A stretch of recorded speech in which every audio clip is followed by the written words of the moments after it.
Care first होना चाहिए and that is very very important. उसके बाद obviously both go hand in hand. खासकर स्पोर्ट्स इंजरी जो है ना वो मतलब एक सबसे ऐसी एक तो होती है नॉर्मल इंजरी, एक होती है स्पोर्ट्स रिलेटेड इंजरी। कभी आपका लिगामेंट टियर हो गया, वो सारी की सारी चीज़ें यहाँ पर जय श्रीमान।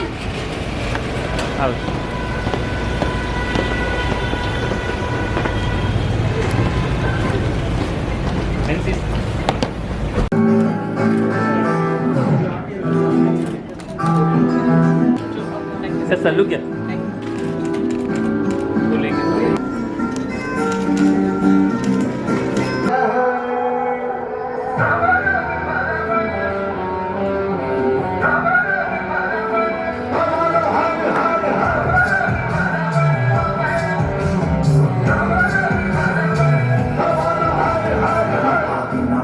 उसका वो सब गाना इनका उनका वही है माला वही।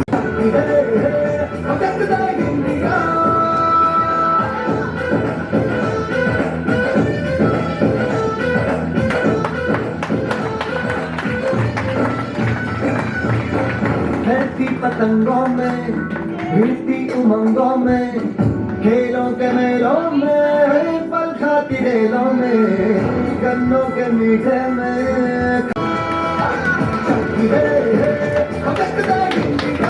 क्लिनिक गई, वहाँ पे मैंने देखा स्पोर्ट्स लैब देखा, बहुत ही सुंदर है। एंड मैंने कभी एक्सपेक्ट नहीं किया था कि इतने जल्दी हमारे कंट्री में इतना डेवलपमेंट हो जाएगा स्पोर्ट्स का। और मैं हिसार से ही हूँ, मैं यहाँ पे कल आई थी, मैंने पूरी यूनिवर्सिटी एग्रीकल्चर यूनिवर्सिटी देखी, पापा वहाँ पे काम करते थे, मेरी पूरी यादें ताज़ा हो गई। लेकिन मैंने कभी एक्सपेक्ट नहीं किया था कि यहाँ पे स्पोर्ट्स का डेवलपमेंट ऐसा होगा कि ज़बरदस्त होगा। And I was so surprised कि वहाँ पे सब इक्विपमेंट्स है स्पोर्ट्स पर्सन के लिए जो हमें चाहिए। एक्चुअली जब मैंने खेलना शुरू किया था मैं 9 साल की थी, उस टाइम पे कहीं भी ऐसा क्लिनिक मैंने देखा नहीं था। मुझे फर्स्ट फिजियो भी मिला था जब मैं 19 इयर्स की थी, मैं ऑलरेडी ओलंपिक्स खेल चुकी थी, वर्ल्ड जूनियर चैम्पियन थी, टॉप 10 में थी। मुझे पता नहीं था फिजियो क्या होता है, ट्रेनर क्या होता है टिल 19 इयर्स ऑफ एज। लेकिन आज के बच्चों के लिए आई फील रियली हैप्पी जब मैं देखती हूँ कि सब कुछ है। अब हमारे लिए एक्चुअली कंप्लेंट करने को कुछ नहीं है। एज ए स्पोर्ट्स पर्सन हम सबको इन सब चीज़ों का लाभ उठाना चाहिए क्योंकि ये सब हमारे पास है। और उस टाइम पे मैं बोल सकती थी कि हमारे पास कम प्लेयर्स है क्योंकि हमारे पास कम इंफ्रास्ट्रक्चर था या कम चीज़ें थी जिस पे हम एज ए स्पोर्ट्स पर्सन ध्यान दे सके या हम स्पोर्ट्स को एज ए करियर बना सके, उसके लिए काफ़ी डाउट होता था। आज I feel really nice to know that कि सब कुछ हमारे पास है, हम स्पोर्ट्स को एज ए करियर भी ले सकते हैं। एंड इस रिस्क को लेने के लिए हमें डबल माइंड नहीं होना चाहिए, रिस्क जरूर लेना चाहिए।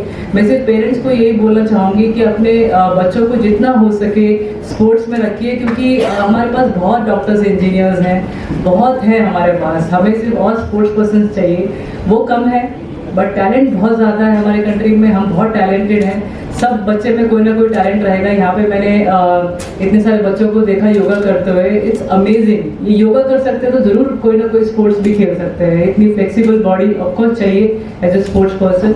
एंड मैं यहाँ पे आज आई हूँ और मुझे बहुत अच्छा लगा है कि हिसार जैसी सिटी में इतना बड़ा स्पोर्ट्स लैब खुला है आज। एंड इनको देख के आई एम श्योर पूरे कंट्री में हम ऐसे और भी ज़्यादा लैब्स बना सके और भी प्लेयर्स आए मेरे जैसे।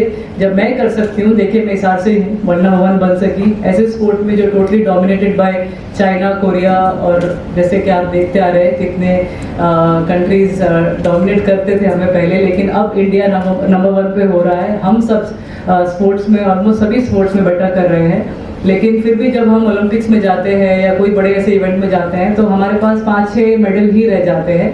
और अगर हम यूएस, ऑस्ट्रेलिया या चाइना से अगर और कम्पीट करना चाहते हैं तो हमें और बच्चों को ऐसे ही मोटिवेट करना पड़ेगा कि आगे आइए और स्पोर्ट्स खेलिए। हम भी चाहते हैं कि हम भी 100-150 मेडल्स लेके आए, हम भी किसी से कम नहीं हैं।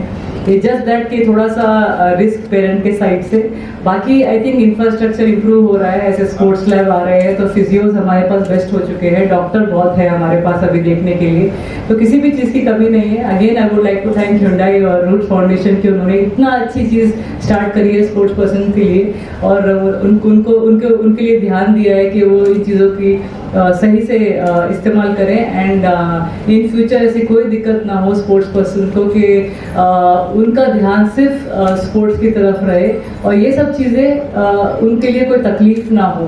तो अभी हमें सिर्फ ये ध्यान देना है कि कैसे हम अपने गेम पे ध्यान दें, बाकी आपके पास फिजियो है, मैस्योर है, डॉक्टर्स हैं, आपके कोचेज हैं, आपके ट्रेनर्स हैं, और ऑफ कोर्स फूड पे बहुत ध्यान देना पड़ेगा, फूड के बिना आप अच्छे स्पोर्ट्स पर्सन नहीं बन सकते हैं।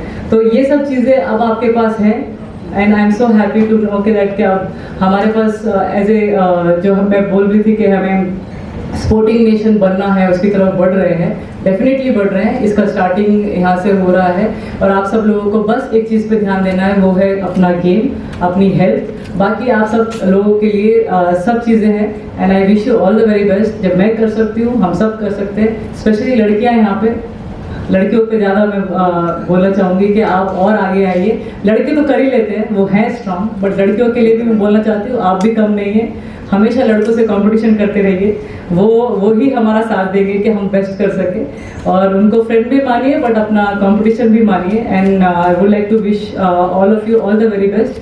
आगे और भी चैंपियन आए हरियाणा से, मेरी यही ख्वाहिश है, और ऐसे ही और लैब्स बनते रहे और एकेडमीज बनते रहे, and that's only my wish कि एक दिन हमारा कंट्री बेस्ट स्पोर्टिंग नेशन भी बने। तो thank you so much once again for having me.